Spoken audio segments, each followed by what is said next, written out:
దాంట్లో తీసుకోవడానికి ఒక్కొక్కటి కావాలి కాబట్టి వాడుకోనికే ఇప్పుడు ఇన్కమ్ కావాలి. ఒకప్పుడు ఏమో అమ్మాయిలను కాపాడుకునేది అబ్బాయిల కనుంచి, ఇప్పుడు రివర్స్ అయిపోయింది.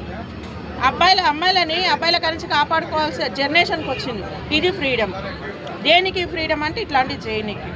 అసలు కొంచెమైనా వాళ్ళ తల్లిదండ్రులకు లేదు. ఫస్ట్ పిల్లలు ఏడుకోతున్నారా లేదు, వాళ్ళు ఒక బట్టలు వేసుకురంటే ఎక్కడి నుంచి తెచ్చుకురని అడిగే హక్కు వాళ్ళకి లేదు. ఎంతసేపు నా పిల్లలు ఫ్రీడంగా బతుకుతున్నారా వాళ్ళు కూడా అట్లే బతకొచ్చు కదా. ఇప్పుడు ఆమె ఒక తల్లే కదా, ఆమె కూడా అట్లే బయటకు పోయి ఆమె అట్లే ఫ్రీడంగా రమ్మను.